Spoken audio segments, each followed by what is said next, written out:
PodcastOne presents the Steve Austin Show Classics. I'm sitting here in the Broken Skull Ranch talking to Leon White, also known around the world as Big Van Vader, coming to me from, where you at, Leon? You in Boulder, Colorado today? Boulder, Colorado, buddy. God dang, man. We've been talking about getting together on a podcast and shooting a breeze, and you reached out to me through an email, and it was so good to hear from you because I'd been wanting to get you on the show and just really basically wondering in general how you were doing because I hadn't heard from you in so many years. How you feeling right now? Steve, I'm feeling good. I mean, I'm probably in better shape than I've been in the last 20 years. Physically, mentally, things are going well. You know, I'm in the gym every day, and I'm on the road a little bit here, so things are going good. And you know, talking about knowing you, how long do we go back? We met, what, in the... Man, early 90s in WCW. And I don't even remember the first time we met. Do you? No, I know, buddy. Tell me. No, I don't know. I don't remember. I just remember we hit it off, and, man, you had a hell of a run in WCW as the lead heel, but we're just shooting a breeze on a family-friendly show. There's going to be an S-bomb here or there drop, but we're not going to drop any F-bombs while we're talking on this hour. Man, I want to go back to your beginnings because, you know, hell, I'd forgot. You know, you've been from Boulder, Colorado for so long, or living out in that area. You know, I just assumed that's where you were from. But little did I know that you were born in L.A. I was born in Compton, California. Actually, I was the hospital, St. Francis Hospital in Linwood, but we were living in Compton. And tell you what, buddy, you grew up fast in that part of Los Angeles in the 60s. You got consumed. Now, quite frankly, I mean, you know, Compton's, you don't get a whole lot of white folks living in Compton. But back in the 60s, were there a lot more white people in Compton at the time? Yeah, you know, it was probably about a 60-40 deal. Right. And my mother had an aunt that lived there. She had a big, nice home in Compton. And my mother had her sister, my aunt. And we kind of settled next to her. And my dad was working. He was a Navy diver, and he could weld underwater. So he worked down in San Pedro, and from Compton, that was just 10, 15 minutes away. So it was a good spot for us to live. And we lived right there on the boulevard, right next to Compton College. And, you know, when we got there when I was a young kid, it was a nice place to live. And as time went on, it got more dominant in terms of, you know, a lot of I really don't know how to say this, but a lot of the white people were leaving town, and the neighborhood was becoming more of a black neighborhood. And you know, it was a rough place to grow up. I mean, you know, you wanted to live in Compton, California, you had to earn it. Let's put it that way. Well, how long were you there? Because you went to Bell High School, right? Because that's not Compton High School. How'd you end up over at Bell? My father, he invented that electric hoist where they hoist cars up and work on the mufflers underneath? Yeah. Okay, well, my dad actually invented that and sold it for, I think, $2,000 to a couple guys, and then they became millionaires. And my dad had actually built the first one because he was a welder, and he was getting in those pits. What they used to do is drive cars over a little pit in the ground, and you'd get in there and lay on your back and weld these mufflers and fix them and stuff like that. And he kind of was, he was a smart man and pretty creative in those types of things. And he built this hoist, and it just lifted it up, and you could stand there and cut this thing off and work. And he didn't know what he had, and he sold it, and guys mass-produced that and, you know, made millions of dollars in Los Angeles, you know, and all these muffler shops across the country now got them. So we were doing pretty well, and he was making good money. We moved out to Anaheim and bought one of those little houses. You know, they had tore down one of those orange groves and built some real small single-family homes, and then from there we migrated back to Bell, and where I went to school at Bell High. Now, dude, you've always been a big guy. We were talking earlier, and your mother was like 4 feet, how many inches tall? Well, my mom, God bless her, Steve, thank you for bringing that up. She's the love of my life, I'll tell you what. She's 4'10", and just tougher than nails, and she's 87-year-old today. She walks a half hour a day. She'll outlive me, that's for sure. But where's she living now? She lives in Sonora, California. Okay. Up there, my sister and brother up there, and it's a little mountain town, just a couple hours north of Sacramento, and they like it up there. It's about 3,500 feet, so they don't get much snow, and it's a little bit cooler in the summers. Sacramento gets pretty hot now, and they're doing great. But anyway, she's 4'10", and the doctor grabbed my dad and said, "Hey, we don't know what you got in there, but it's big, and you need to come out now." So at 7 months and 3 weeks, I came out at 10 pounds and 16 ounces and 23.5 inches long, and I guess the thinking on that was, if they did not induce labor when they did, that it probably would have killed my mom, giving me birth, because I was just too big for her. Man, my dad was a big guy. He was 6'4", and my grandpa was 6'6", and a redheaded guy. So, I got my size from my dad's side of the family, obviously. So then you start growing up. Are you bigger than everybody in every single class you're in? Yeah, for a long time there. I mean, I kind of felt out of place. I was a little bit awkward socially. I was, fourth grade. I'm a foot taller than everybody, and 50, 60, 70 pounds heavier than everybody. And I was overweight, but I wasn't fat. I was big. Right. I remember my dad his thing was he used to cook breakfast on Sunday morning, Steve, and that was his thing. And boy, he could cook. He'd, eggs and sausage and bacon and pancakes and just anything you want, grits, and he that was his deal. And I polished off 10, 15 eggs and some pancakes, and I got up from that table, and I guess he took a look at I stood up and turned my back and stretched my hands, and I was all about, 7 or 8 years old, and he looked at me and said, "Son, you got to do something, because you're just getting too big too fast." And so he grabbed me by the wrist and took me down to Pop Warner football and signed me up. Thought that the exercise would do me good, and they said, "Well, how old is your son?" And he said, "Well, he's and I don't really remember. I was 7 or 8, and they said, well, he'd have to play with the either the 9 and 10 years old, and maybe the 10 or 11 year olds." And let me tell you something, Steve. That's a big difference when you're that age. And, yeah, right. It is. I literally got the what beat out of me. I got on that scale, and they said, "You know what? He can play 10 years old, but he's going to have to lose 20 pounds to do that." So that's the ball career started, and kind of went on from there. Okay, so you go to high school, and you're playing at Bell High School.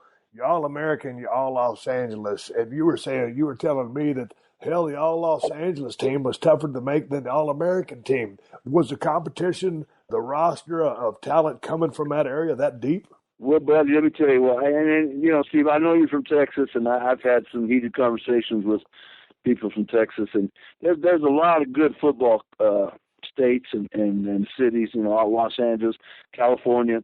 I mean, they put out a lot of good football players, and Texas is certainly one of them. But just for the record, and I understand Los Angeles has a lot of people in it. They've got over 800 high schools now, and back then it was 500 or 600 high schools. So just in sheer numbers, Los Angeles puts out more high school All-Americans, more college All-Americans, more pros, more All-Pros, and more Hall of Fame football players than any other city in the country. So we played good football, and competition breeds excellence. And I think we lost 2 football games in 4 years of my career. So we were in the city championships every year, and you could make All-State, you could make All-American, and you could make All-Conference. But the hardest team to make was that All Los Angeles team, and I was fortunate enough to make that All Los Angeles team, because like I said, there's some good football players in Los Angeles, and you look on that roster, that first team All Los Angeles team back in my era, and you'll see guys go on to college and pros and All Pro and et cetera, et cetera. So you're there at Bell High School, Leon. What position on the line are you playing? Well, I was an offensive and defensive tackle. I was a two-way starter at Bell High. And I love playing defense. I mean, that was really my position, and probably just wasn't quite fast enough, So is that why when you went to Colorado, that's why you stayed at offensive line? Yeah. In other words, when they recruited me, I had a bunch of sacks in high school and a bunch of tackles, and kind of thought of an offensive lineman as being my second position. I could play it and I could do well at it. But just my love and my heart was at that defensive spot, either the inside tackle or the outside tackle. And I'd even shift back into a linebacker from time to time, because on the high school level, I could run with those guys. But, you got into college and guys are faster, and they looked at me and said, well, you're a center and a guard. And so I got to the University of Colorado and started out at guard, and started my freshman year, and ended up being all conference and all American at guard my junior year. And then I moved out to tackle, Steve, and we played both sides. So I started at all 5 offensive line positions, and I was a preseason All-American at tackle going into my first senior year, and it was against Texas Tech, and I ruptured a cartilage, that medial meniscus. So I got redshirted, got my 5th year, moved into center, and really kind of found my home. I love center, and it turned out, the lateral movement I had, snap that ball and cut off that front side one technique. And then for those of people that don't understand that, is you got to play running to the right, and you're the center, and you got a man in that front side gap. In other words, you got to cut him off, and he's already 2 feet to the right of you, right where the play's going, and you got to get your body on the other side of him and cut him off. So when you talk about a center cutting off that front side technique, that one technique, that's hard to do. And moved on to the Los Angeles Rams, and played for a few years, and was participated in that Super Bowl that the Rams played in, and never started as a professional football player. There was a gentleman by the name of Rich Saul, and he had that center position also. He was a 16, 17-year All-Pro, and boy, I'll tell you what, he was good. And being center in the NFL is, it's about being big and strong, but it's more about experience and knowledge than anything. And this guy was an All-Pro and the best. And it wasn't about beating him out. It was about waiting until he got done and gave it up, and then. And that's just the bottom line, and that guy was that good. So I was in the preseason game, and I had played 3 quarters of that preseason game against Dallas Cowboys. And you might remember this coming from Texas. You remember a guy named Randy White? He's a Hall of Famer. Man, I barely remember that guy. Yes, everybody in the world, and especially from Texas, knows Randy White. Randy White, he was, I was scared to death, and Randy was starting, and I said, Leon, here's your shot. You wanted it, and I said, well, who's Randy White? And I went, oh my God! But I shut Randy White out for 3 quarters, and no tackles, no sacks. I shut him out. So how was going head to head with Randy White?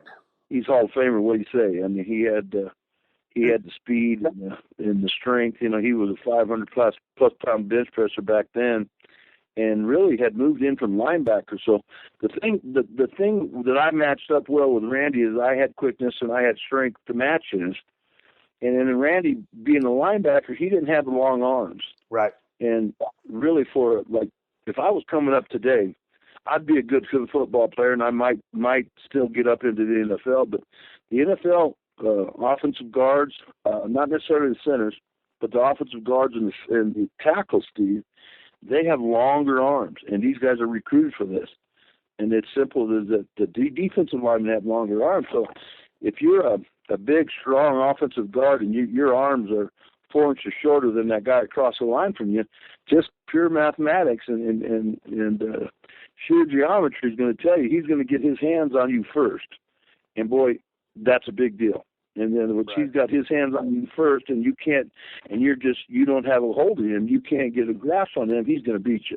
Right. So in today's NFL, I would definitely be a center today, because it's more about positioning than it is, having longer arms. So the thing that I matched up well with Randy is he was a linebacker converted to a defensive tackle, so his arms wasn't real long, and got on a sweep, Steve, and I cut back to catch cornerback that was slicing in backside to get the tailback on a sweep right, and I planted my right leg, and boy, that patellar tendon just exploded, and that was it, boy.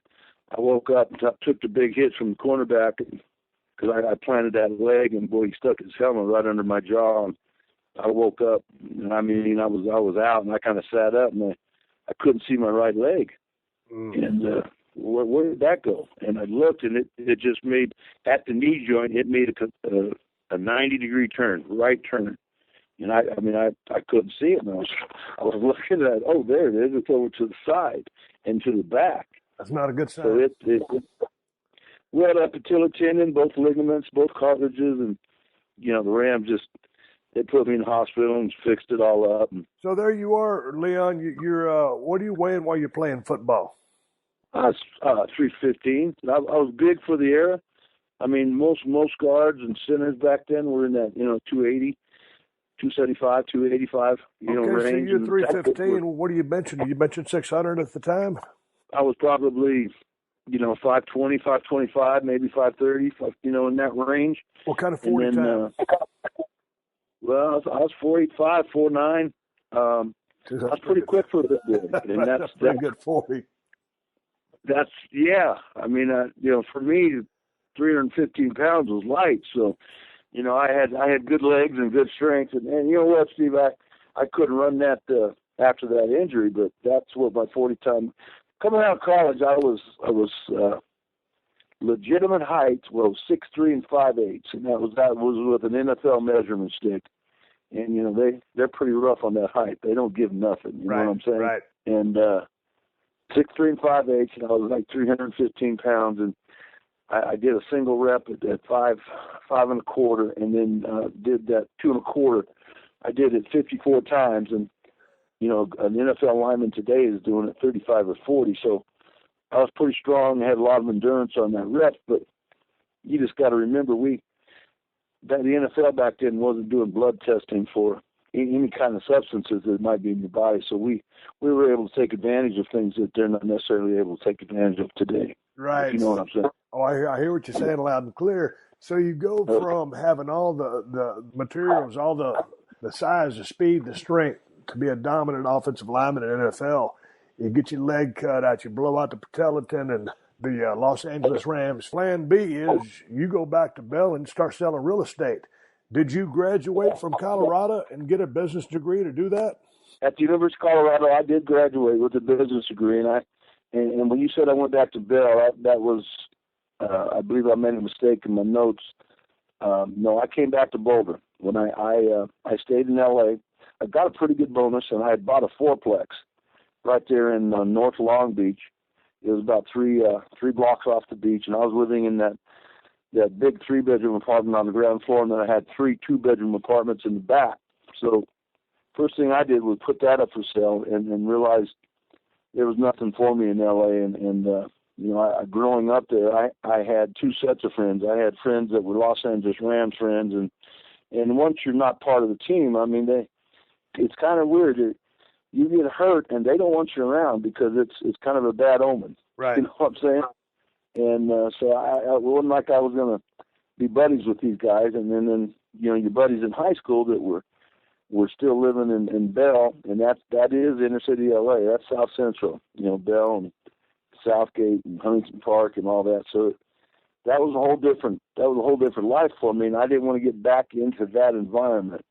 So the first thing I did is I ran back to Boulder, Colorado. And Boulder, Colorado, in that era was a small little sleepy town, and predominantly white and safe. Let me put it that way, safe for me, because I was the type of individual that could have gone either way at that point. Right.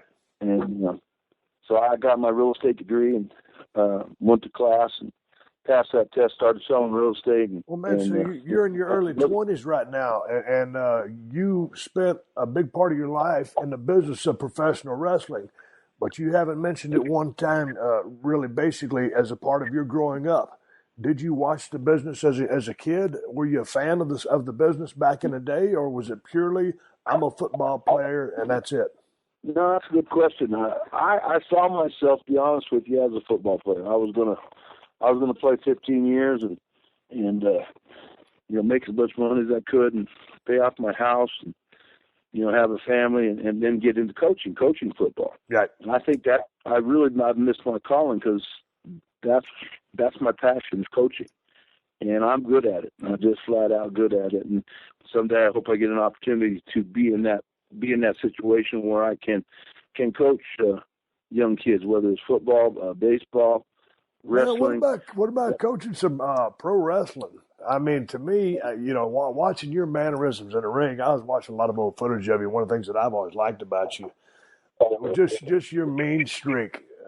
Just when you opened up on a guy, your demeanor, your body language, and guys, as simple as that may sound, It's a little more complex than it actually is, because some people totally miss the boat on that. And did you always have that mean streak? And I'm not talking as a mean human being, because everybody knows you kind of knew you was a big teddy bear, and you could certainly have your moments. But in the ring, as I would probably assume on the football field, you had that killer instinct and the drive to just be dominant.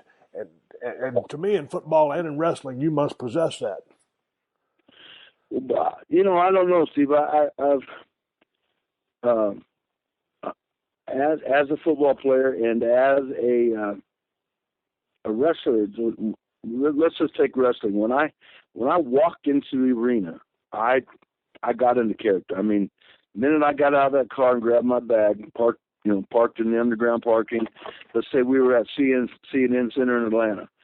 We'd get there early, and we'd park that car underneath in that underground parking, and I'd grab my bag and I'd walk into that arena, and I'd get in character. I became Vader at that moment, and there was two distinct, individuals, I guess that happened for me, and I started becoming Vader. As I was lacing up my boots, as I was putting on my mask, and as I was going over my match, I didn't think as Leon White no more, because as Leon White, I guess I'm just a different person. I don't really want to speculate on who I am or who I've become right later on in life. But and I guess I did the same thing in football. And I when I was a young kid growing up, I would go over to the high school and I would watch it, and I would see the size and the strength of these guys, and the aggressiveness, and the coaches screaming and hollering, and that was just instilled in me. And I guess growing up in Compton, California, I mean, and I'll tell you a quick story. And this is a little personal. I don't feel bad about sharing it. My father's passed away, and he was a good man, but he had his problems with the alcohol. I mean, obviously there was no drugs or no pills involved back then, but he was a big guy, 6'4", 270 pounds, and he lifted weights, and he was big, strong, and powerful, and he worked hard. He got up at 4 a.m. and welded all day, and he'd come home and take a nap on the couch and get a shower, and he'd go up and he'd go out and have a good time. And one night he took my mother with him, and they were out, at one of the local bars, maybe 2 or 3 miles from the house, and my sister and I were sitting there, and we were watching. I remember this. We were watching that original series of Star Trek. You may be too young for this. No, dude, I was a big Star Trek fan. Go ahead. Man, I'm a huge, still am a huge Star Trek fan. But I remember watching Captain Kirk on that black and white TV, and me and my sister were there, and boy, three men were coming through the back window, and one guy was already in the house, and he was pulling through the second guy. So he was standing on my bed pulling the second guy through, and the third guy was pushing. I could see the third guy out the window, and I mean, I froze for an instant. He looked at me, and I looked at him, and boy, I'll tell you what, I screamed at my sister, and I said, "Run!" And boy, I went over there and grabbed her hand. She froze, and we ran out that front door, went down to the neighbors, called the cops, and of course they had left, and it was close. I had no idea what they would have done. I had no idea what they were doing in there. My dad had some guns in a gun case. He had some pistols and shotguns, and he'd take me hunting on the weekend. We'd drive out and shoot some rabbits and cook them and eat them. And I don't know what. I mean, we obviously didn't have nothing, so I don't know why they were in there. And I think they were up to no good. My sister was a couple years older than me, and she was a pretty little thing. So it scares me to think about what would have happened. But my buddy knew where my dad and my mom was, and called up that they were having a beer. And like I said, it wasn't something that was out of the ordinary for us. But this next thing that happened, my dad came back and got a 20-gauge shotgun, gave me a box of shells, and said, "Leon, you know how to do it." Cops had left, and he said, "You know how to load this thing, and you know how to use it. I've taught you." He says, "If they come back, you know what to do." And he took a board and some nails and a hammer, and real handyman, and he boarded up that window, and he went back out and finished drinking.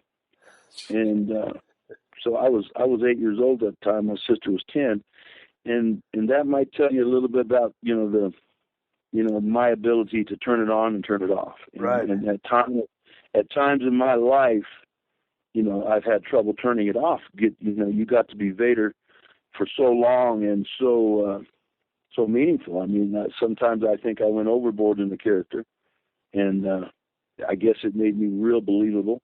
And maybe I look back and think I might have got into that character too much, might have worked a little too stiff. I'm sure I would have had the better success, especially in the WWE, had I been able to tone that character down and work within the framework of that particular company. And then I think that's important in professional wrestling. You have to, if you're a coach, you have to coach from the position of flexibility, and if you're a wrestler, you have to wrestle within a parameters of flexibility. But Steve, just to answer your question, get back to, you said, were you always going to be a football player? My high school PE coach was an Italian dude, and he worked for a company down in downtown Los Angeles, and every Friday night they had shows, and we would catch a bus, and he was his name was Coach Ferragamo, about 5'9" and 240-pound Italian guy. And he worked under a mask, and we'd go down there, and we were mesmerized by it. So I was always a wrestling fan, but obviously I gotta be honest. My first love was football, and that's what I pursued. But I was fascinated by the whole thing about stepping outside of that curtain. And regardless if you're having a good day or a bad day in your life, it just goes away, and you become Vader, and you get in front of however many people are there, whether there's 200 or 20,000. And boy, it's just a feeling like none other. And I got addicted to it. And shoot, I've been doing it for 30 years now. So 30 years in the business. I'm talking to Leon White from Boulder, Colorado on a Skype call. I hope the sound quality is good for everybody. It is what it is. Leon's over there. I'm over here, but we got to do some audio whoop-ass for you, the working man and the working woman. I'm going to come right back from a pause, take a break, listen to some words from my sponsors who keep us on the air for free twice a week. And Leon's going to talk about how he got started in the business of professional wrestling. One day working at a gym, someone said, "Hey, I got something you might be interested in." You're listening to another classic episode of The Steve Austin Show, only on PodcastOne.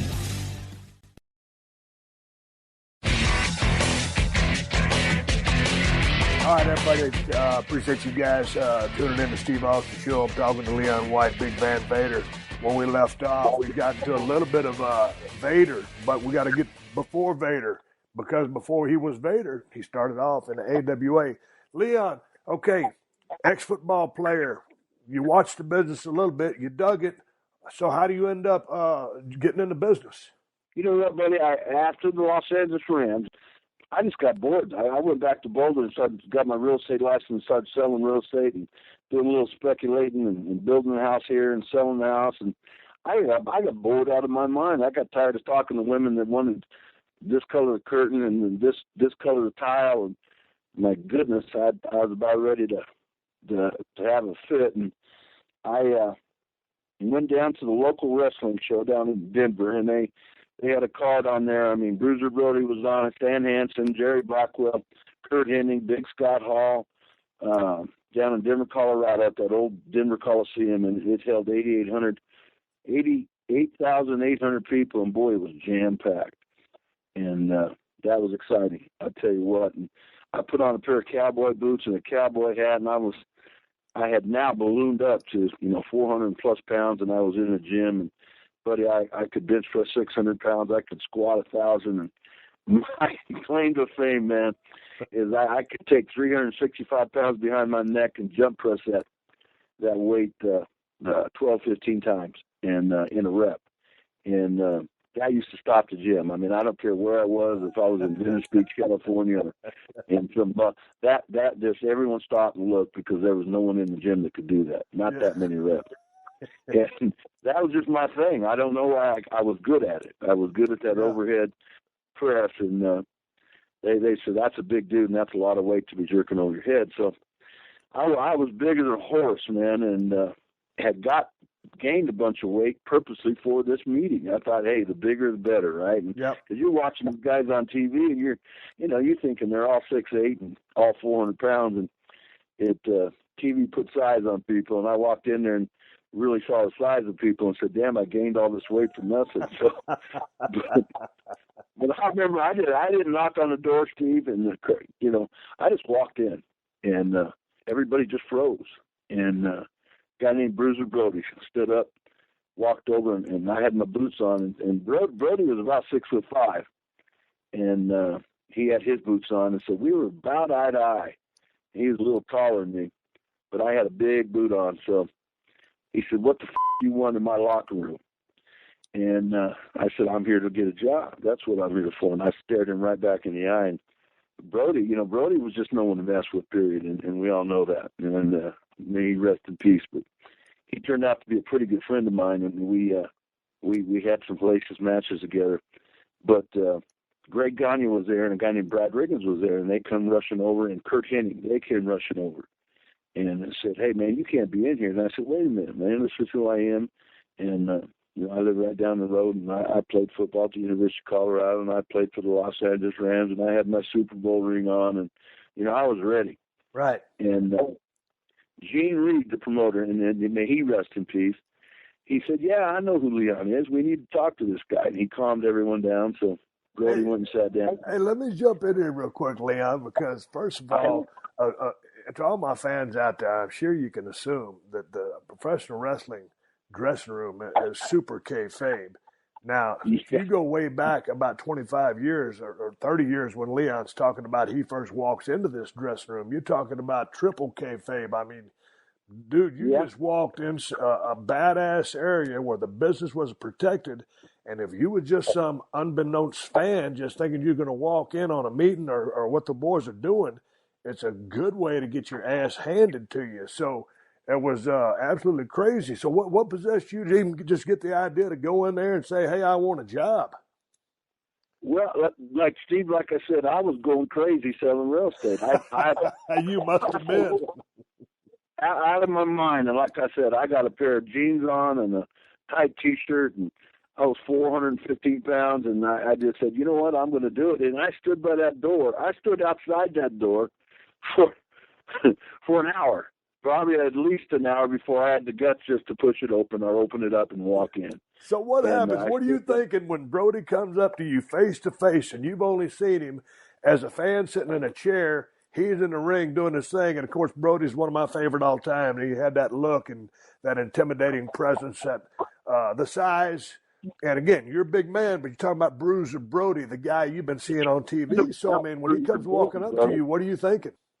You know what? I about shit my pants. Yeah. But straight up, I was scared to death, but I wasn't going to show it. Yep. And I stared him right down in the eye and said, "Man, I'm here to get a job." And buddy, I was scared to death. My knees were shaking, my hands were shaking, and I was scared to death because, like I said, you watch wrestling on TV, especially back in those days, and you thought these guys weren't just tough; they were crazy and tough. And so it took a lot of nerve to do that. But things calmed down real quick, Steve. And Brad said, "Listen, let me get a pen and paper before something happens." And Brad Riggins he wrote down his name and number. He says, "You're serious, call me." And Greg Gagne said, "Well, we appreciate you coming in." And Gene Reed had come over and shook my hand and said, No, this is Leon White. He was, we had an appointment. I didn't think we'd meet in the locker room like this. And Gene was getting old, but Gene calmed everyone down. And next thing I know, man, I got my bags packed, and I'm in my car on my way to Minnesota. And boy, Brad Riggins, what a trainer, what a career he's had, because he's put out some big names, And I can't name them all, but yeah, no, he's trained a lot of great guys. So, but what was training camp like for you? Because you always hear the standard, okay, we're going to do Hindu squats and push-ups, or it's all conditioning. What was Brad's methodology? I mean, was it learning how to take a bump? Brad obviously is known for his Olympic-level wrestling, great amateur background. So what was his protocol to teach you, who had gone to become Big Van Vader, but right now you're still Leon White? Well, buddy, he broke us into groups, and there were some kids there that, maybe didn't possess the athleticism, and he knew what he was doing. He was really good at what he did. And we started off with a 2-mile run, and at 415 pounds, that was it for me. I'd finish that 2-mile run, And it was like it was time for me to go back to the hotel, and in reality, it was just the beginning. Right. And then we got started for a 3-hour workout, and we started out with the basics and locking up, and Brad, he liked to shoot with us. He wanted to see what you were made of, and he said, "Do you have any wrestling skills?" And I said, no, but Brad is, if you look at him, he's what, 5'8" or 9, and you say, well, heck, I could handle this guy. But the bottom line is, this guy is built like a fire hydrant, built like a Coke machine, and stronger. Back in this particular point in time, he was training for the 1980 Olympics, and then Carter pulled the United States out of it, which cost Brad millions of dollars and probably that gold medal, because he was the odds-on favorite to win the gold. Right. And this guy wasn't just tough; he was super tough. He might have 5'8", 5'9". He might not looked like Superman, standing there in front of you. And here I am at 6'4", legit, according to that NFL tape, and 400 plus pounds, and Vince throwing all this weight around. And I said, well, heck, I just walked up and stood in front of him, and he said, pair up. So I just walked over to him and thought, well, heck, I'll just throw him around and show him what's up. And, show Brad Riggins what's up. Keep going. This is great.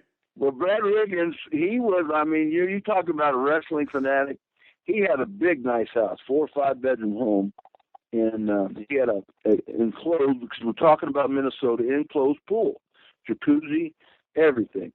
And, he filled it up with dirt and cement and just poured that pool over with cement so he could start his wrestling school. And I always thought, what a shame to cover up that beautiful pool and that beautiful jacuzzi. But he did leave this little portable, it was in other words, it was a toilet, and what he had done is he had built a little square around the toilet so that, you didn't have to go in his house. His wrestlers didn't have to go in his house to use his restroom. Right. And boy, we locked up and we started moving, and, I had good feet work, and I was kind of pass blocking him and really didn't know what I was doing. And we got rougher and rougher and rougher and rougher and rougher. And the next thing I know, man, I am inside of this bathroom. He put my head, Steve, right through that door. Knocked it off its hinges, cracked it. My head's bleeding, and I'm on all fours, and my face is staring down in the toilet. You know what I'm saying? He got to the side of me, grabbed the back of my head, and just ran it right into that door. And boy, I tell you what, you talk about an attitude adjustment, buddy. I got up out of that. I got up and I was madder than hell. And I kicked that door, and that door went flying. And I went over and got in line and said, "Yes, sir. What's next?" And buddy, it just amazed me. This little guy just took me and handled me like a rag doll. And that may be one of the greatest stories I've ever heard in my life. Yes, sir. Brother, what's next? And you was going to go over there and show Brad Riggins what's up. That is unbelievable. And he manhandled me. I put up a pretty good tussle, and for about 10 seconds, I think. And buddy, he was just playing with me, getting his feet in position, got to the side of me, and just ran my head right through that door. Blood, and busted that door off both its hinges, cracked it, and flipped it over. And in other words, the door's on my back, and I'm on all fours, and I'm staring in the toilet. And the bad thing about it was the guy before me had not flushed the toilet. So, and you know what? I was at the 1000th episode of Raw, and Vince and Hunter was good enough to bring me back for that. And Brock Lesnar, and I had never met the gentleman. And, Brock is a beast, and he had been trained by Brad Riggins. And Brock was kind of looking at me, and I got up, and I went over and shook his hand and said, "Man, it's my honor to meet you." And we started talking about Brad, and boy, I brought up this story, and he just started laughing. He said, "Leon, that's the funniest thing I've ever heard." He said, "Well, you got to give yourself credit. You tried." And I said, "Yeah, I didn't try very long, buddy, but." Hey, well, what other kind of were there any other guys that were in the class with you that ended up making it in the business or making it big time? Buddy, Rob Steiner was down there, and he had already went through a school, but he was I think he was hanging on. He was hanging around Minnesota trying to get on with the AWA, so he was coming to the class, and he was kind of helping out Brad. He was a student, but he was an experienced student. Now, what was your thoughts early on Steiner? Because, man, that dude, you talk about compact, dense, muscular, and super strong, and a good shooter. What was your impressions of Rick Steiner early on? Well, it was Rob, not Rick, and well, I know it was Rob, but he would change his name to Rick because their name was Rob Rick Steiner, but it's Rick Steiner. So anyway, Rob Steiner. Yeah. Well, if you just think about that story I just told you, and Rick was he was a heck of a college wrestler too. He was an All-American. He didn't go as far as Brad did. So I kind of had a newfound respect for anybody that was a wrestler, whether it was high school, college, or especially the Olympics. And he was a nice guy, and he was very helpful, very instructive. We got along good, but all the cockiness in me was gone, and I was there to learn and work hard. But he, what a physical specimen! My God, back in that day, just like you said, compact, strong, quick, just. I remember seeing him. I guess first time I started seeing Rick Steiner, I think he was still going as Rob Rick Steiner back then in Power Pro Mid-South. I think he was working for Bill Watts, and I saw this guy, and I was like, Jesus Christ. 5'11", maybe, and maybe 250, but I mean the most dense, 250 pounds, and strong as hell. You could just see what he was doing on television, but just totally impressive. So you guys are there at the school. How much training did Brad put you through before you got into your first match inside the squared circle? Well, you know what, a lot of what Brad did, first thing he wanted to do is see if you had what it took, and it was all about the physicality. In other words, when we wrestled, we shot. It was just conditioning. He'd do squats, he'd run you, he'd put you on the bike, we'd hit the ropes, we'd do push-ups. So if it was that type of thing, and if you got through, if you survived that, and then he started teaching wrestling. But he wasn't going to waste his time and teach everyone. Like you said, it wasn't just kayfabe back then; it was triple kayfabe. Right. So he wasn't going to give up the business till he thought you were going to make it. Right. And you get a class of 15, 20 kids, and that would dwindle down to 4 or 5 pretty quick. And I'm sure Brad got his money up front, so it didn't matter. And he narrowed it down, and I made that cut, and I wasn't going nowhere. And then we started coaching, and he started coaching wrestling and psychology. And like I said, I can't say enough about Brad Riggins and his ability to coach. And I know Kurt Hennig was trained by him, Rick Rude, Scott Hall was there. You remember a guy named Berserker? He kind of had a gimmick like Brody. Yeah. Okay, he was down there. I mean, the list just goes on and on about who Brad Riggins had trained. Brock Lesnar and on and on and on. But I went over there, and I remember Brad said, had told Vern Gagne. So Vern Gagne and Greg Gagne actually came over to the camp, and we put on a little show for him. I gave him a little 5-minute match and was pressing people over my head and suplexing and moving and hitting the ropes. And, they said, well, how much do you weigh? And I said, well, I'm about 420 now. I've lost some weight since I got here. And, doing a couple things off the top rope. And so they were impressed. And I remember Vern shaking Brad's hand saying, good job, we can use this guy. And AWA was running strong, and they had one heck of a talent roster, Steve. I mean, they had Michael Hayes and the Freebirds. They had Shawn and Michael. They had Kurt Hennig, Scott Hall, Stan Hansen, Bruiser Brody. I mean, that list just kept going on and on of the talent that they had there at AWA at the time, and they were doing pretty good business. And that was back when we had the regional territories. New York had their territory, and the AWA had their territory, et cetera, et cetera, et cetera. But so they were probably doing 20, 25 days a month, and I was getting about half of those, and was happy to get it. But well, man, when you mention those names, Leon, I mean, just as far as a couple of them, you said a hell of a group of names there, a lot of Hall of Famers. But with the Road Warriors, and then Bam Bam, part of the Freebirds, Hansen and Brody there. Man, that's a hell of a damn roster. So who were you working with in your first matches in the AWA? The Kurt Hennig's Hall of Famer, Scott Hall's Hall of Famer. Yeah. Stan Hansen and Bruiser Brody and Jerry Blackwell. Yeah. I mean, Jerry he was what, 5'10", and big guy, but he was 400 and God, nearly 500 pounds, and that guy could drop kick. So I mean that was for me, it was a great place to watch, because there wasn't, once I got out of that camp, it was kind of like, hey, this guy is not just strong, he's real strong, and he's real dangerous because he's green and he wants to do well. So first thing they did was stick me with Bruiser Brody. And, it wasn't about, well, hey, I'm going to, teach you some psychology, but Bruiser Brody just beat the hell out of me for 3 months. And I was black and blue. And you want a Bruiser Brody story? Yeah. Okay. We're in Milwaukee, and there wasn't a whole lot of people. And Brody was barking around the ring, and I'm standing there looking stupid, and the referee's standing, he's barking and doing circles, and he walks over and says, kid, just relax, stay right here, I'll be back. And we were in that Green Bay, Wisconsin indoor auditorium, and it must have held 50,000 people. Brody's barking around all the people, and then took off and went all the way to the top of that stadium and was doing bark, and somehow worked his way back down, got back in the ring, walked over to me, and I'm standing there like an idiot. The bell ain't been rang, and booted me in the mouth. And let me tell you what, it was not a working boot.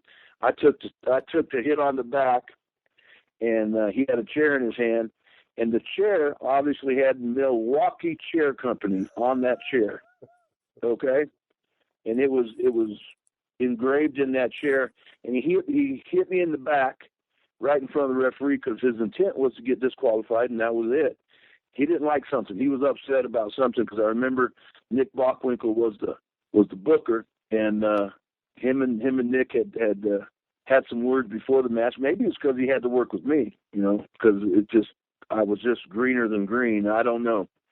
But he booted me in the face. I went down. I got up. He took that chair and hit me in the back. Steve, I've never been hit so hard in my life, and I'm talking about throughout, as a rookie with the Los Angeles Rams. You remember a guy named Hacksaw Reynolds? Yeah. Okay. Well, Hacksaw was just a man. I mean, he was 6'2" and 275 pounds, and boy, he got right in front of me, and he came in on a blitz and a pass, and he hit me right under the chin and knocked me out cold. And I thought that I'll never get hit harder than that in my life. And Bruiser Brody hit me with that chair, and it literally knocked me out. I went down to my face, and I was laying there in the ring, and I couldn't move.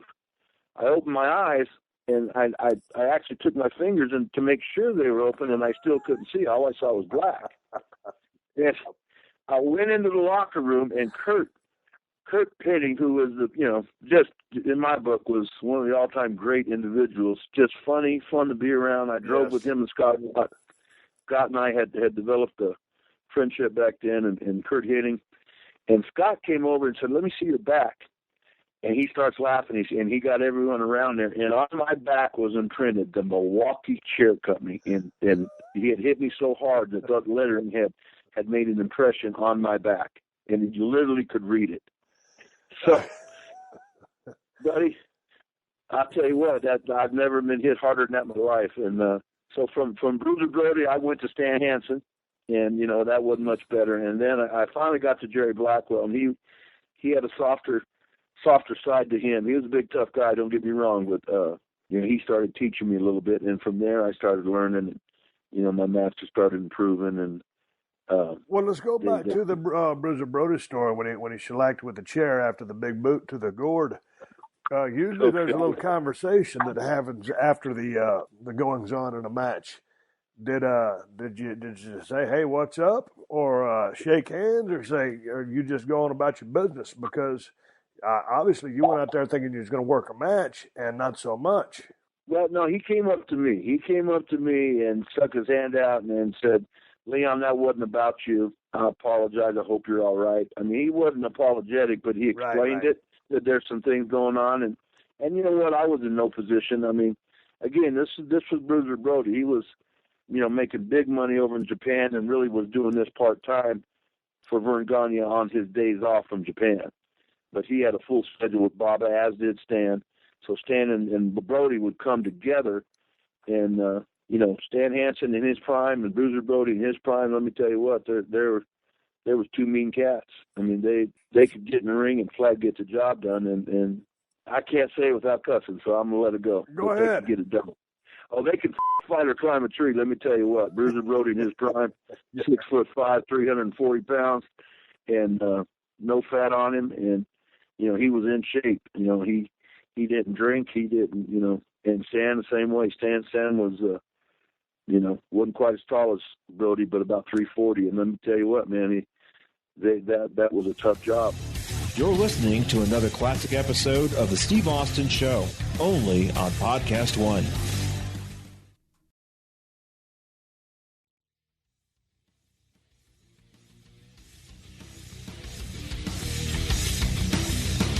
Now, how was the early matches with Stan Hansen? Because in a little bit, we'll get to some of your famous matches in Japan with Stan Hansen with the eye incident. But how was Stan Hansen early on? You're the green guy in the business. Here's Stan Hansen several years ahead of you, a veteran and a tough one with a big name. So how were those matches with Hansen in the early days?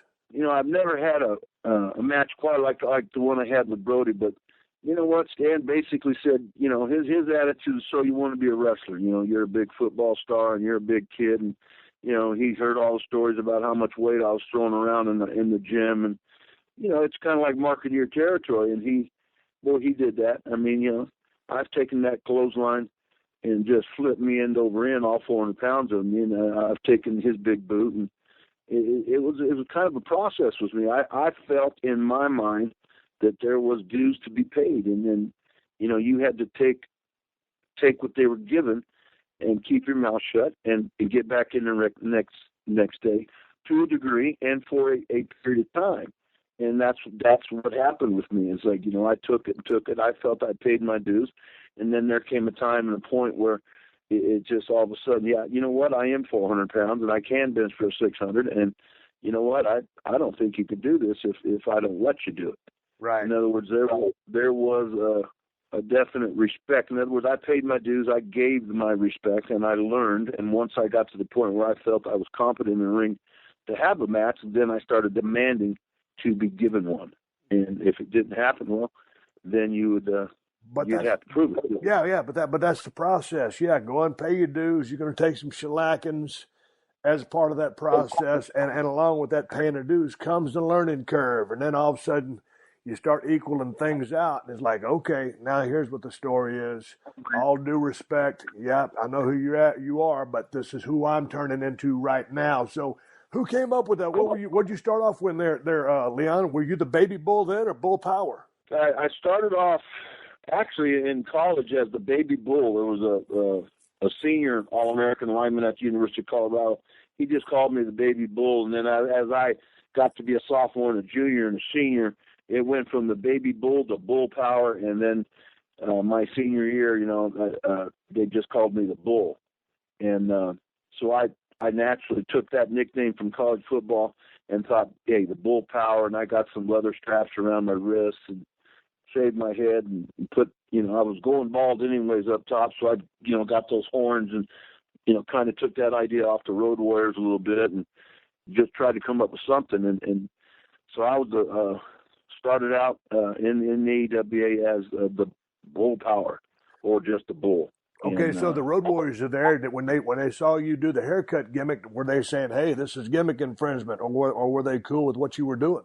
They didn't say a word, buddy. I mean, they were, the Road Warriors were #1 tag team in the world for a long, long time. Yep. And they were making a ton of money, and I always got along with Animal and Hawk, so they never said anything. And you know what, my hair was so light, and Hawk was pretty similar to mine, and then Joe's was different. But I remember having a conversation with Hawk. I said, with the way my hair is receding and getting thin, I really don't have anything else to do other than shave it.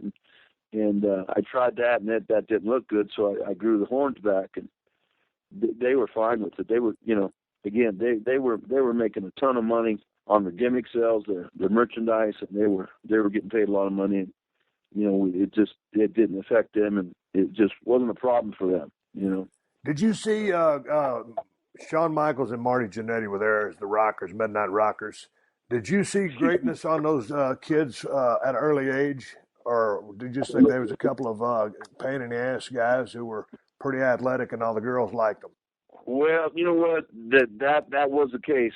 They were a pain in the ass, and they did have the girls. Let me tell you what, Sean and Marty had they had a following of little girls, just, little 15, 16, 17, 18-year-old women just go from town to town, and big crowds came. They were talented, though. And specifically Sean, he had been in the business at that time less than a year, and he could have a great match in his sleep. And he had the long hair back then, and he had the blonde hair, blue-eyed, pretty boy. And then, buddy, let me tell you what, he could flat go. It was impressive to see Sean at that early age. It was just natural for him. Marty obviously was the second part of that tag team, and was very good at himself. And he looked good and was tan. But I'll tell you what, it was impressive to watch him.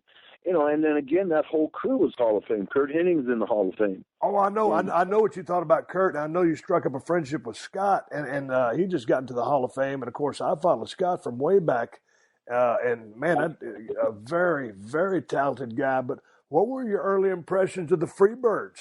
Michael Hayes was to me, he was the kind of the leader of that group. And, of course, you had Bam Bam, who was a big, talented man. The third part of that group, I forget his name, and I apologize. I'm sure you'll know. Buddy Roberts. Yeah, okay. To me, of all the talent that was there, to me, the Freebirds was the best act on the show.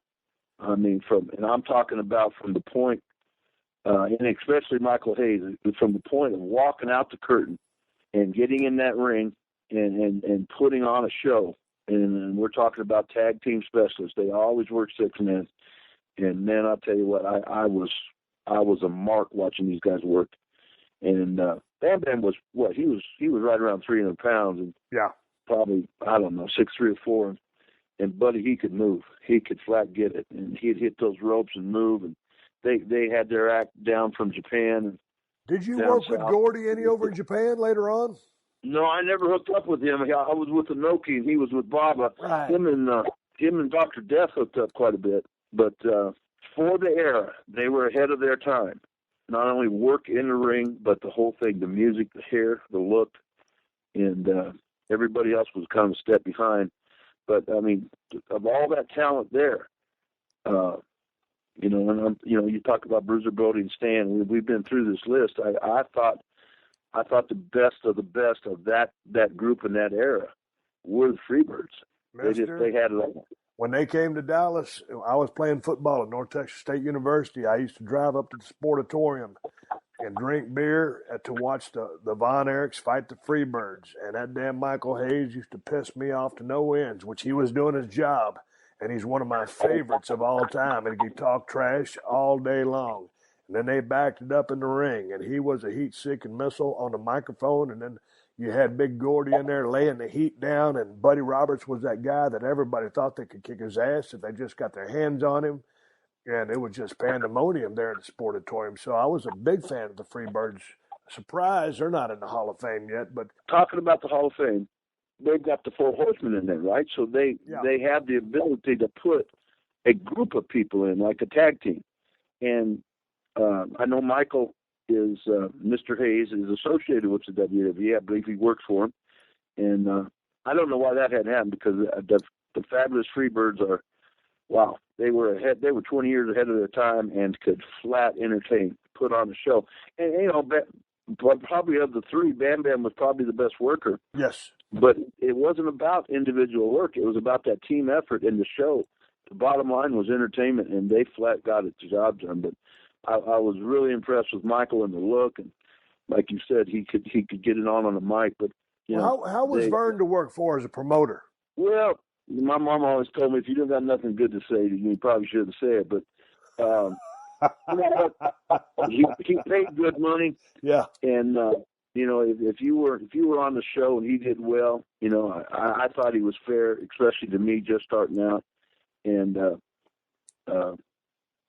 Greg Gagne was actually running the show, and Vern kind of took a back seat, and then there was a gentleman by the name of Big Otto Vance that had actually had the world title. I mean, we're talking going back now. This was one generation of AWA talent, and then you went back to Andre and Hulk Hogan and that group with the AWA, and then they all migrated up north, up to Vince McMahon and the WWF at that time, and then he refilled it again with this new group. And you know what? I haven't mentioned the Road Warriors. They were part of this group too, but he turned me on to Big Otto Vance, and I jumped at the chance. I mean, I looked at that roster and said, well, I believe in myself, and I believe I could crack that roster and become a main eventer there at the AWA. But, you know, I like the idea of going drinking some cold beer and getting over Europe and starting out fresh and getting another style under my belt. So I took that offer. Big Otto made me an offer to come over there and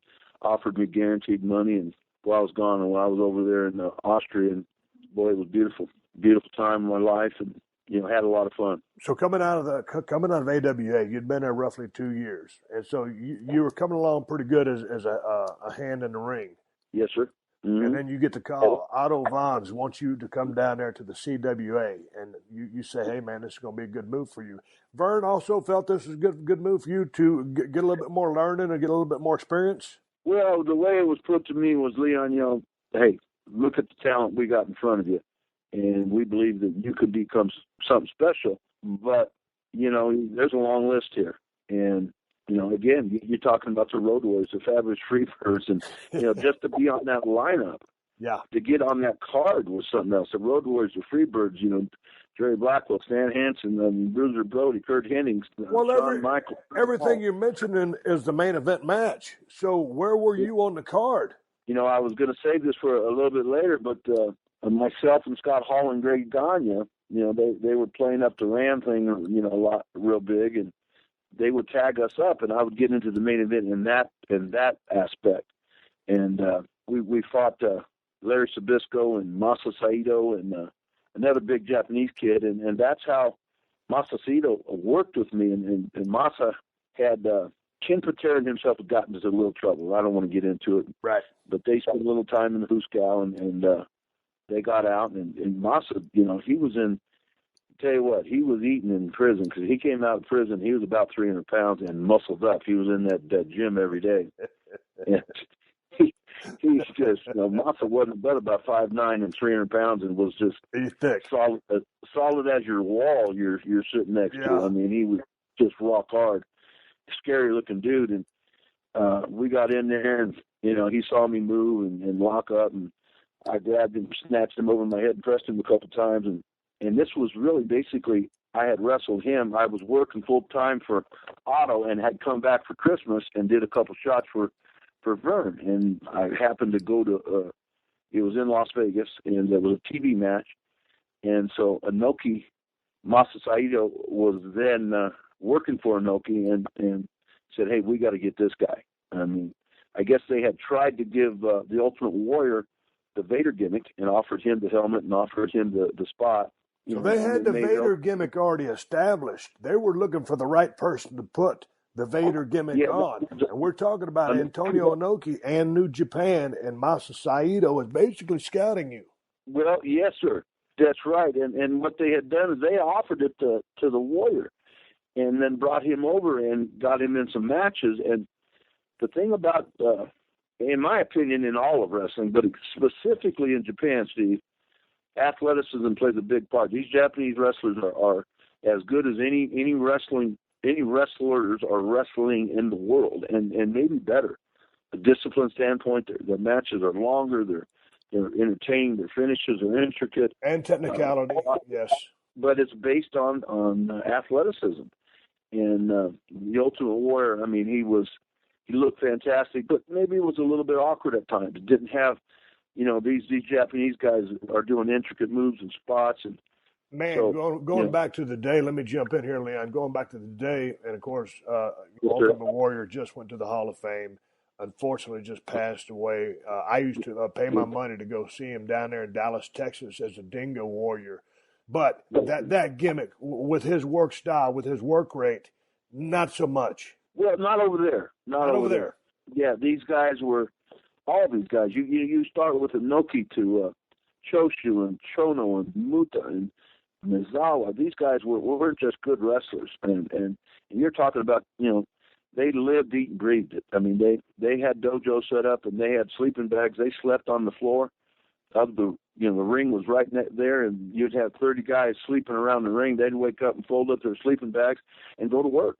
And hey, let's so talk these about guys, that a little bit, Leon. I mean, the young boys down there, as we used to call them back then, I don't know if they still call them that, but I mean, the guys coming through the camp, the guys that were training on their way up, you talk about paying some dues, mister. Now, and you paid your dues, and I certainly paid mine. And the system changed a lot. But man, those guys, they start off at such a young age and are so regimented in their training and the repetition and shoot style training. I mean, you can't help but be technically good and have a vast amount of respect for the business because, man, you're scrubbing floors to doing everything else to pay your dues to get your foot in the door. yes, sir, cleaning toilets and scrubbing floors, cooking dinner, going shopping, washing clothes. I mean, it's A to Z over there. Anyways, you know what? May the warrior rest in peace, and my prayers go out to his family, his wife, and two beautiful daughters. But that gimmick just didn't work out for him, and so that match that I had in Vegas with Masa when I was in Europe. Next thing I know, Nokia had sent over a guy named Sal Hattori, who was a referee, and he came over there, and Otto welcomed him with open hands, and I believe we were in Hanover, and I was in a match, and next thing I know, I got an offer from him to go over full time and work for Nokia, and it wasn't just more money; it was substantially more money. And Big Otto, he got pretty mad and had a few words with Hattori and said, I treated you like a gentleman, and you're over here trying to steal my top hand, because I was Otto's world champion at the time, and right. It was a hard situation for me because I love Big Otto and I loved Europe, but I'm a young man and trying to buy a house for my family and feed my kid. And so it was a situation where, I just couldn't say no. And so I was off to Japan. Yeah, but that's the way it is, Leon. I mean, you're always looking to get to the next level. And for you, it was going to be New Japan, more money. And you had the 3 world titles that you got in the CWA with Otto Vance. And I watched a couple of y'all's matches. Y'all had some bust-ass brutal matches. How was it working with Big Otto? Tell you what, Big Otto, you know what? He was slowing down a little bit at that time. Yeah. He smoked a lot and he drank a lot of beer, and I think the smoking hurt him more than anything. But a big, strong, mobile guy, and we had some good matches. And talk about a baby face. He was just over like Hulk Hogan in his prime, like you in your prime. When Steve Austin came through that curtain in the WWE, that crowd exploded. Steve, I was standing right backstage one time, and you walked through the curtain. They played that music, and that glass broke, and bam! I mean, I got goosebumps. That crowd was so loud, and that's the type. It wasn't a Stone Cold Steve Austin pop, but let me tell you what, Big Otto was over in Europe, and it was the largest company in Europe, so we had crowds of 15 and 20 and 25,000 people in Bremen in that big auditorium, and a lot of times they worked out of a tent, and I'm talking about a tent that would hold 5,000 people. How was the lifestyle there? Because, I mean, was there a lot of travel, or were y'all basically working the same tent shows night after night and the people were coming to y'all, or did y'all take it out on the road? That's the other thing about it. You'd set up camp. Yep. You talk about the differences and the experiences that from Japan to Mexico to Europe to America, and just the different lifestyles and cultures. I went over there, and Big Otto, he had bought me a little BMW, and riding on that Autobahn in that BMW going 150 miles an hour, there was no speed limit on that Autobahn. That was a kick in the butt. Let me tell you, you're late for work, you could get there pretty quick. Let me tell you. The thing about Germany is slow drivers stay out of the left lane because it's the Autobahn, and that's the protocol. In the United States, people are so damn stupid, they won't stay out of the left lane. They want to lollygag here because they got their head up their ass. In Germany, they know how to drive, or you will get your ass run off the road. Buddy, and you know what? That last statement, if you're in that left lane and you're doing 120, that ain't fast enough. Someone going 150 or 60 will run right into the back of you. Yep. When they have a wreck over there, let me tell you, it's like a train wreck. To me, that was more fun. That was a kick in the ass going to work every day in that little BMW and revving that thing up and getting going about 140, 150, and just like a kid in the candy store. I had a ball. But they wrestled rounds over there during this era, over in Europe. And the referee was an integral part of the match where They had 4 or 5. They had 3-minute rounds sometimes. They had 4-minute rounds sometimes. They had 5-minute rounds sometimes. So at the end of the first round, whatever it was, it didn't matter how long it was, but the referee would walk over to the announcer's table and act like he was doing something. The baby face would, of course, turn his back, and the heel me would, walk up and smack or kick or hit the baby face in the back. And then I would walk back to my corner. The referee would turn around because of crowd reaction, and I just put my hands up and go, well, hey, I didn't do anything. You didn't see nothing. And the baby face is complaining. So that goes on for a couple of times. And then finally the baby face, a similar situation will occur. It's all set up, and the baby face would get you back. You'd turn your back on the baby face, and he'd come over and smack you. But the ref would catch him, of course. Yeah. And boy, some of these big matches, I'd get away with it 2 or 3 times, and then the babyface get caught, and he'd get fined. He'd get a red card. And that red card, referee hold up that red card and then walk over to the announcer and say that the babyface, whomever it was, would be fined 1,000 marks. And those are German Deutsch marks, and that's a lot of money. And first thing you know, then these Germans would be all bearded up, and they'd stand up, and they'd have their girl with them, and Germans are proud people. And boy, they would pay that fine. And so the deal was, we were not only wrestling and entertaining, but we were working the Carney Act, collecting money. So, we'd get some matches, some of those big matches against the top baby faces. I could set that thing up and with the referee and the baby face, and we'd get 4,000 or 5,000 marks, and they'd be paid for. Of course, the baby face he'd look to the crowd, and somebody would say, I'll pay that fine. And we'd split that money after the match, but that was good extra money back then. I thought that was I don't know. I kind of liked the round thing. I like the fact that you guys were working within the work. So tell me about the round system. I watched a lot of World of Sports stuff, and I've talked to Steve Regal and some other guys who did the Otto Vance thing over in Germany. What did you like about the round system? Obviously, I'm assuming you get a good cardiovascular break, because I would love to have that break. But how did it play into just from a strategic standpoint as far as psychology and working of the match? You kind of didn't think of it as a break, and sometimes if you needed a break, you could take a break, and that was the big point. If you were doing 7-8 rounds at 5 minutes, and you get that minute, and you'd get to your corner and breathe, and get a little water and get a towel on your face. And then other times on the shorter 2 and 3 minute rounds, you would do what we did and get some money. But I kind of liked it. I think if it was introduced right here in America, that, maybe one match per card, it might be something. It might be a good experiment to see how the people took it. Well, let me ask you this. Okay, now I'm thinking, because we're fixing to start graduating into the New Japan stuff, when you really turned into Vader. Because right now, you were still, who were you wrestling at for, what was your name there with Otto? The Bull, or Bull Power. Okay, you're the Bull Power. Now, had you graduated yet to that vicious, very stiff in-ring work style that you would be known all around the world for in Japan yet? Yeah, I again, started out for me with Brad Riggins. And when you go back to that story where he put my head through that door. And then the way Brad Riggins taught was simply, hey, I'm going to see how tough you are before I start teaching you anything. And that goes back to what you said. It wasn't just kayfabe, it was triple kayfabe. Right. And then going to the AWA with Bruiser Brody. And, I just, my first match was with Bruiser Brody. And, well, you're basically fighting for your life. I mean, you're trying to show respect, but when you got a guy like Brody and then graduating on to Hanson sawing on you early on in your career, and you're a big dude, but you got to pay those respects. Boy, if you ain't tough, and obviously if Brad Riggins was weeding you out and you passed the weeding process, you were tough. God dang, that's a hell of a quick 101 on here's how tough pro wrestling is.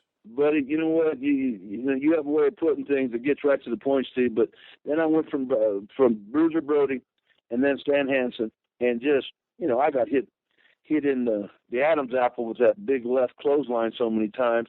I just thought that was the way it was. I mean, okay, I just spent 8 months of my life getting the living kicked out of me, and this is the way it is. Yeah. So the first normal person I got in the ring with, and that was at the AWA, And he got out of the ring and said, Leon, it was a pretty good match, but damn. He said, you're a big, strong man. You're going to hurt somebody. And I said, buddy, I don't know what you're talking about. I've been getting this kicked out of me for the last year. And I looked at him and I kind of said, thank you for the match, but I don't know what you're talking about. Right. And so I kind of carried that on over there. And I guess because of the position that I was in, being that, I was there probably 2 or 3 weeks, and Otto made me the world champion. And I didn't have the knowledge or experience to really carry the spot. It was because of my size and my ability to press people over my head and come off the top rope and do a moonsault. And they just hadn't seen that out of a 400-pounder before. So, he put me in that top spot right away. And what I had done is there was a referee that had been in the business 40, 50 years. His name was Jeff Jeffries and a guy named Mick McMichael, and they had both been in the business 40 or 50 years, and they had wrestled. They were 2 smaller individuals, so they had great referees. They had great knowledge of the business.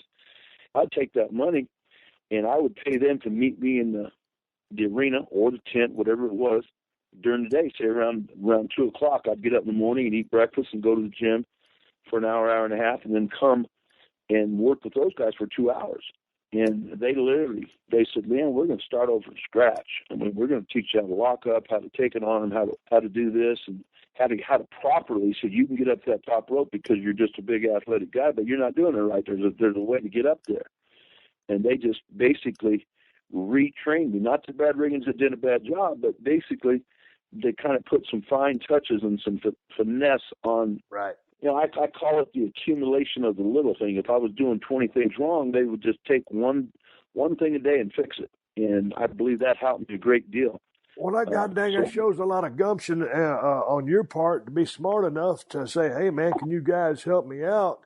And to go look for some extra help in an effort to speed up your process or round out your game or to take your personal game higher. So when you're working these matches with Otto, now Otto was, like you said, he was smoking a little too much. He drank some, but he's a big dude, and he was over like Rover. So with your snug style, was he saying to you, hey, Leon, hey, take it easy a little bit out here? Or was he game for whatever you brought? See, that's the difference. The European style, the Japanese style, and especially the Japanese style. It was just the opposite.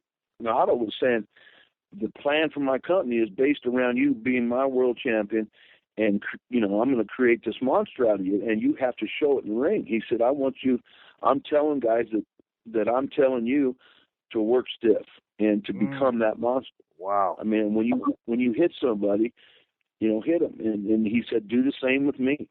I'll never forget, one of the matches I had with Cactus Jack, and he came up to me and said, Leon, I want you to cut my face. I want you to break my nose.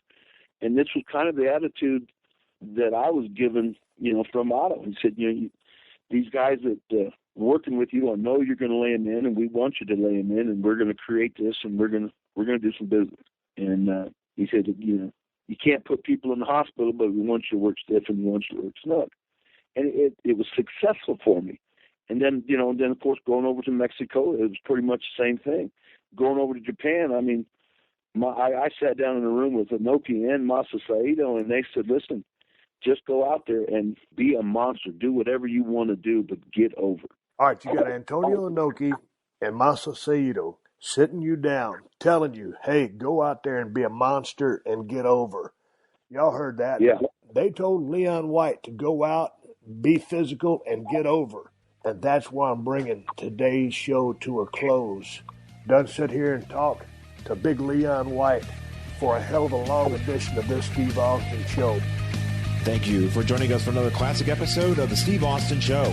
Please leave a rating and review on Apple Podcasts and tell your friends. For more Steve Austin Show, go to PodcastOne.com. That's PodcastOne.com.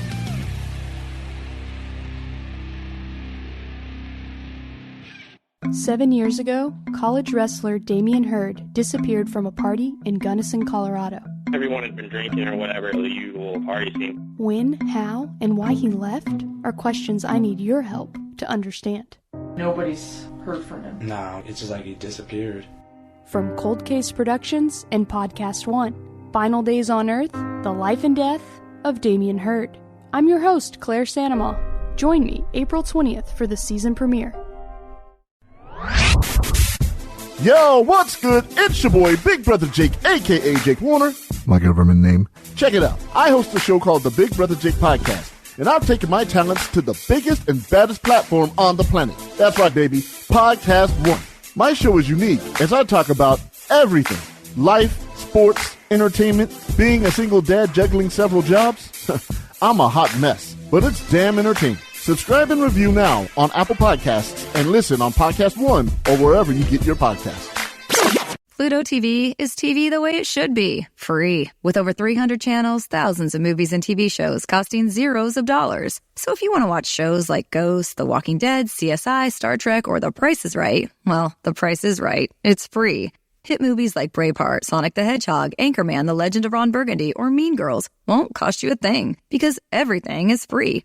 All you have to do is download the app, which, by the way, is also free. Pluto TV. Stream now, pay never. Sometime in the early 80s, REO Speedwagon's airplane made an unannounced, middle-of-the-night landing. This is my friend Kyle MacLachlan, the star of Twin Peaks. And he's telling me about how he discovered a real-life Twin Peaks in rural North Carolina, not far from where he filmed Blue Velvet. What was on the plane was copious amounts of drugs coming in from South America. Supposedly, Pablo Escobar went looking for other spots, quiet, out-of-the-way places to bring in his cocaine. My name is Joshua Davis, and I'm an investigative reporter. Kyle and I talk all the time about the strange things we come across, but nothing was quite as strange as what we found in Varnamtown, North Carolina. There's crooked cops, brother against brother. Everyone's got a story to tell, but does the truth even exist?